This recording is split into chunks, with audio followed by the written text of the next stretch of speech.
আপনার সন্তানটি কি একেবারেই ছোট? এই ধরেন ৭ থেকে ৯ বছর বা ১০ বছরের মধ্যে স্কুলের পারফরম্যান্স পড়াশোনা তার ভালোই। কিন্তু বিভিন্ন এক্সট্রা কারিকুলাম অ্যাক্টিভিটির প্রতি তার ভীষণ আগ্রহ। উনি করতে চায়।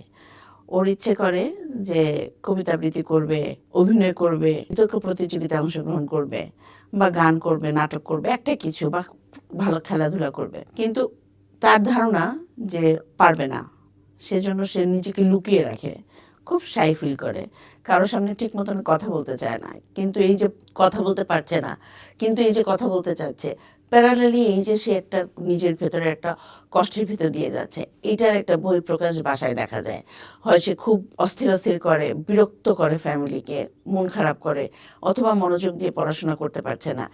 এইটা তার আত্মবিশ্বাসের অভাবের থেকেই হয়েছে তার ভিতরে। এখন আপনি যদি ওকে বলেন যে তুমি পারো না কেন, সবাই পারে, এই জাতীয় কথা কখনোই বলবেন না। তাহলে ওর আত্মবিশ্বাস যা আছে সেটা আরও নিচে পড়ে যাবে।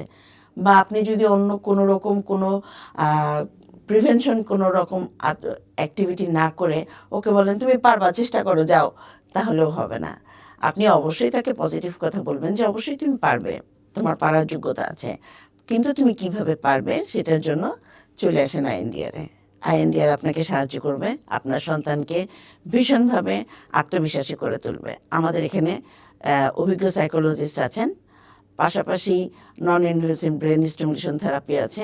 এই সব কিছুর মাধ্যমে শিশুকে ভালো মতন আত্মবিশ্বাসী করে তুলবার দায়িত্বটা আইএনডিআর নিচ্ছে। আপনার সন্তান আত্মবিশ্বাসী হয়ে সে তার পছন্দের কাজে লিপ্ত হবে, পড়াশোনায় ভালো করবে এবং পারিবারিক সম্পর্ক সুন্দর হবে।